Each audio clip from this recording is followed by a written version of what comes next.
Welcome to Conversations Live. For more than a decade, we've brought you the best in books, entertainment, and current events.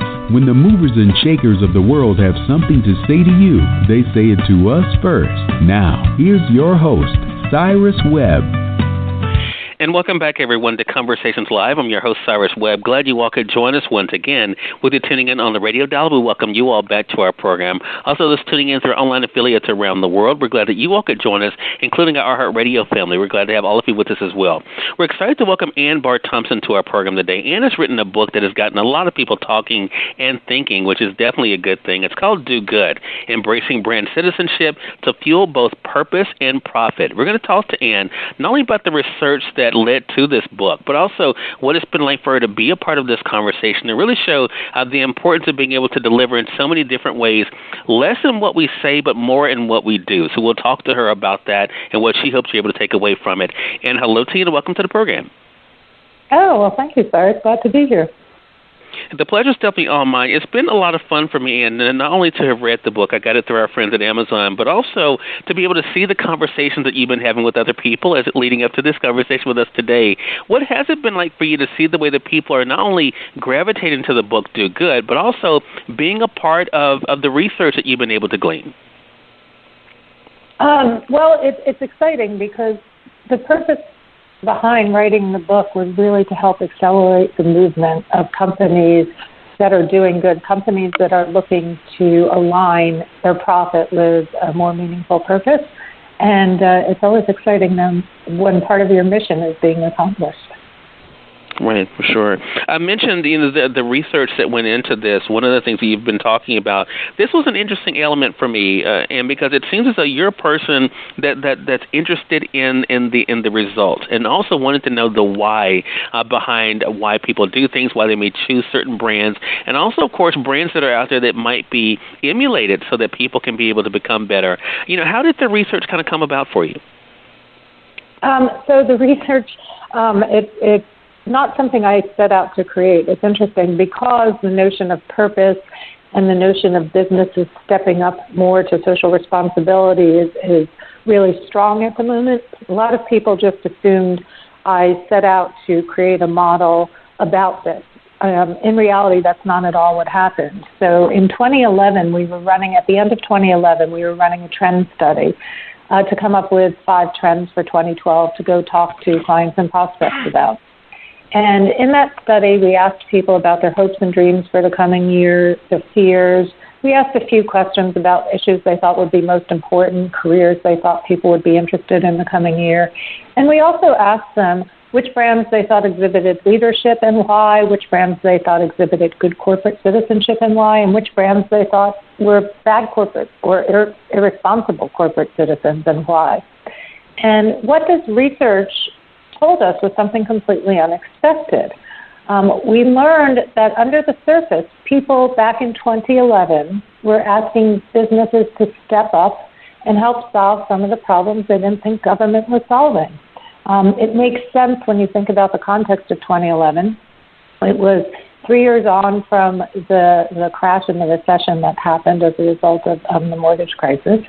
And people were being told in the media and by government politicians that their lives were getting better, the economy was improving, but the average person wasn't feeling any of that.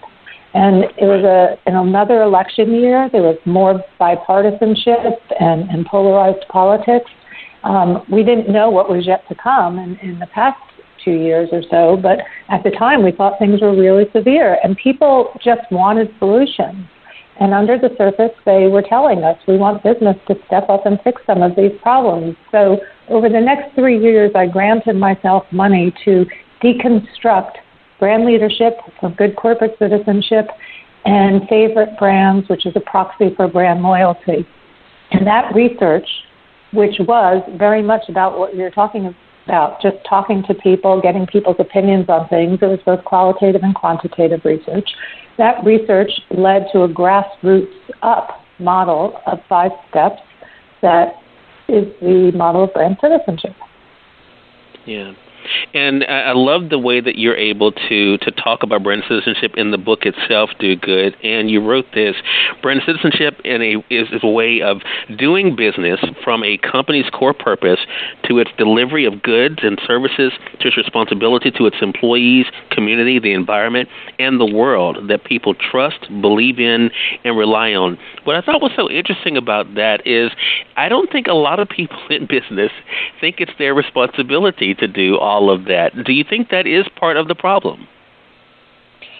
It is, and I think more and more people are shifting to believe that. And if you go back and in Chapter 2 of the book, without doing it in an exhaustive manner, I give some highlights of how business's role in society has been debated over the past 100 or so years, actually. Because the notion of should business be responsible or how should business be responsible to society is not really new. It's come up in waves on and off over the course of the past, century, if not in perpetuity since business was created. It's been an issue. So I think it's just highlighted now just because people are frustrated and they want to see progress. They want to see change. Right, for sure. And especially, I think, for different layers. And I think as in that definition that I read there, I mean, of course, it kind of encompasses everything. Of course, the employees that might be working for the company, but also, of course, the world, the community. What I love that you've done in this book, and, and I think if our audience is able to think about some of the brands that they feel so good about, the ones that give back so much to the community, they have ways in which they're contributing something. Have you found that is one of the ways, and that brands have figured out not only, of course, a way of being a part of the community and the world, but also to bring the customers in so they feel a shared responsibility? Yeah, I think that's actually a really interesting point. This notion of shared responsibility and collaboration is really important because what we learned is that the way people were defining corporate citizenship was not the way that those of us in industry or the experts in corporate citizenship or sustainability define it. They were defining it really differently. And they were defining it as businesses have to first deliver what they promised me. And once they do that, span outward. And the pivot point in the model, which is step 3, that transitions a brand from having only me sensibilities to having me and we sensibilities, so delivering to me as an individual and bettering the world, is very much how you treat your employees. And treating employees well and fairly is the first way people see businesses doing good. And they told us that if you treat the environment well, embrace sustainability, fix your supply chain, that's all well and good. But if you're not being fair to your employees, none of that matters. And when you think about the circles of influence, it starts closest to home, and then it moves out to the communities in which you work before you go further afield to help people in places that your business doesn't touch. So you should first look at helping people and bettering lives in places you touch. For sure. And it is, even as you say in the book, in Chapter 6 of the book, I made a note of this, and because I thought this was an interesting thing, too, because you give the example of this isn't just a one-off thing, just to try to get attention for your brand to make it look as though you're concerned. You say this in Chapter 6, brand citizenship is a journey, one that requires collaboration, co-creation, and constant rethinking and potentially reconfiguring business practices afresh. And I think, for a lot of people, and even I think going back to the research, and I'll ask you about this, do you think that is one of the things that brands have begin to rethink, that they can't just rely on the old model? They have to look of fresh ways to be able to not only to continue, but also to get people involved? Absolutely. And when you read the definition, I was thinking, wow, I should have you do my interviews for me because I haven't come back to the actual definition I wrote in the book. I have my way of talking about it. And when you read that definition, it sounds like a handful, but to your point, it's an integrative, holistic process. And I think of brand citizenship as an ethos that runs across an organization. And it does start with building trust. And having an ethos like that across the organization is a new way of doing business. You talked before about business leaders not necessarily all being on board with this notion of what business's responsibility is to society. And that really stems from the way business has been taught in business schools, which stems in many ways from an article in 1970 that Milton Friedman, an economist, wrote, where he said the purpose of a business is to increase shareholder wealth. So that puts the owners of the business, the shareholders, in the forefront. And the notion of what Milton Friedman wrote, gave businesses the license to do whatever they had to do to create higher profits that they then gave back in short-term returns to shareholders. And that short-term has gotten shorter and shorter over the years to the point it's not sustainable. And even large investors, Larry Fink of BlackRock and others, Jamie Dimon at JP Morgan Chase, are calling for businesses to look at things more long-term and create a virtuous circle where in maintaining better supply chains, in helping your community, and doing good on multiple levels, you're actually creating greater loyalty, which brings more money into your business, which helps you pay your employees more, which helps them be more productive, et cetera, et cetera. And you start seeing how looking at things as interdependent and as more long-term rather than just short-term returns is the way to go. For sure. And I think that the work that's involved, again, going to the title for myself, as I was reading the book, I kept going back to the title, Do Good, because it is action, right? I mean, it's all about, making a decision, doing an assessment, and then doing something about it. I want to talk to you more about that, especially when it comes to purpose. And I want to say for those who are just tuning in, either on the radio side or online, you're listening to Conversations Live. I'm excited to welcome Anne Bahr Thompson to our program today. Anne is celebrating the release of her new book. It's called Do Good, Embracing Brand Citizenship to Fuel Both Purpose and Profit. I love talking about purpose on this show, Anne, and you address it in the book. And one of my favorite subheadings is focusing on purpose. I want to share two things that you wrote there because I think it goes to not only the work that's involved, but also where the work starts. You write this in the book: defining brand purpose or why your business exists is not an easy task. And then you go on to say that it has to be based on who you are. And then you say this, and I think this is the big thing for sure. Purpose sits at the intersection of the reason your business was created, the things that matter most to your customers and other stakeholders, and how you do business. Those three things, I think, are something that everyone should look at as an entrepreneur, as a business or brand. Do you think that's kind of where the breakdown happens, Anne, that they don't think about why do they even create their business and what its purpose is? Yeah, and I think, you get caught up in the day-to-day actions of maintaining your company. And, it goes back to that notion of the shareholder. And if you're an entrepreneur, you're the shareholder generally. You may have investors that are pressuring you. So you get caught up in these day-to-day actions and what you have to do to fix things and the problems you have to solve. And every once in a while, it's really important to step back and say, why did I create this business? What problem am I solving? What's the real purpose for this? And how does that problem extend to something larger? So in the book, I talk about the balance between making sure that this purpose is not too large, that it doesn't create guideposts and benchmarks for your business, but that it's large enough to encompass a social mission. And a really good example of a company a lot of people know that has struggled with this is Chipotle. And Chipotle's first mission was change the way people think about and eat fast food. Now, that sounds like an advocacy group, actually. And Chipotle is delivering food that's based on that. But that mission didn't create guideposts for the company and how it prepared food. And it's had some great challenges on that and lost customers as a result. And it's working really hard to get back up to speed. But if you look at what Chipotle did accomplish with this mission, was they had a viral video that I believe was their second video, and it was called The Scarecrow. And it talked about factory farms, and it was a scarecrow in a dystopian world at this horrible job, about processing food, et cetera, et cetera. And ultimately, the scarecrow leaves this, and you see a brighter world where he's cultivating a better future through more organic, more fresh, more real farming.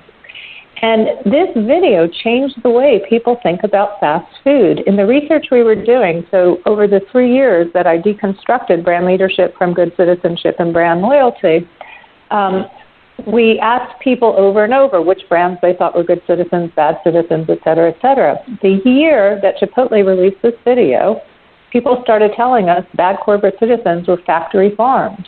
That wasn't in our language before. So they made people really aware of an issue, and they had this really large mission, but it didn't act as guideposts for how to deliver food. So in the past 2 or so years, they've come back and revised that mission, this purpose, to make it more associated with their business, not only their do-good intent. And they made it ensure that better food prepared from whole, unprocessed organic ingredients is accessible to everyone.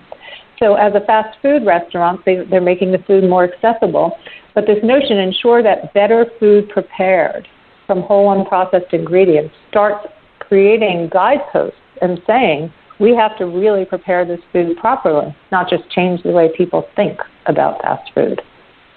Right.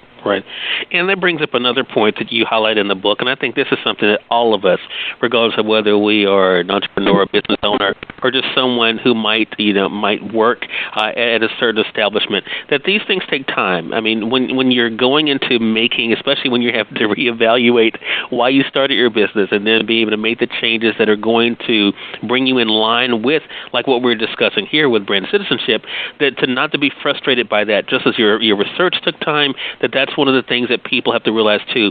What has that part of it been like for you? Because as we mentioned, there are people who are, of course, they're anxious about just trying to get through their day, and trying to make the most out of every day. What has that part of the discussion been like for you as you're talking with individuals to let them know, hey, this is not going to happen overnight? Yeah, so I think it's really actually one of the most critical points in here, that this is a journey. And I outlined 5 steps of the model, which is trust, enrichment, responsibility, community, and contribution in the book. And the goal is not to be a brand that lives in its strategy at step 5. The goal is not to be a brand that's known as a social enterprise. The goal is to be a brand that strategically sits at one of those steps and embraces the other steps so that people see you delivering both to me and to we. So to delivering to your customers and employees all the things you promise, and then moving outward from that purpose to contributing something greater to the world. And that is a journey, and it's a really hard journey. And the first step is really to wake up one day and just have courage and bravery and say, you know what, we're going to figure out how to go do this. We're going to figure out how we make sure that we're earning money in the most sincere, the most efficacious, the most ethical and moral way we can. And that is a really long-term thing. You're not going to get it right in day 1. You're not going to get it right in month 3, and you're not going to get it right in even year 5. It's going to be a continuous journey where you keep learning through trial and error in part, because there's no fixed model. And this journey has to reflect the unique nature of your culture. Otherwise, people see through it, and they see it's not real to who you are. And today's customers, people today, are really savvy, and they see through varnish. They see through things that are just taking advantage of something that's going on in pop culture or in the media at the moment. And so it needs to be sincere to who you are and how you behave, but you have to recognize you're not going to get it all right day 1, and you will make mistakes. But as long as you show people you're trying to fix those mistakes, they'll forgive you. People want everyone to do well. Yes, we're quick to hunt people out who are doing wrong, but at the end of the day, we all want things to be better. Exactly. I think that goes to the subtitle of the book, and embracing it, just being willing to embrace it. And I think if they're able to do that, they definitely will be on the right track, and people will be able to notice that and will celebrate them along the way as they are making those changes and transitions. Really good conversation. Really appreciate this. Again, everyone, Anne Bahr Thompson has been our guest. The book is Do Good, Embracing Brand Citizenship to Fuel Both Purpose and Profit. It's available through our friends at Amazon.com. Definitely invite you guys to head over there and get it for yourself, or through your favorite bookstore if your bookstore does not have it. Make sure you request it from from them, they'd be more than happy to order it for you. And Anne, how can our audience stay connected with you? Well, I'm on Twitter at AnneBT.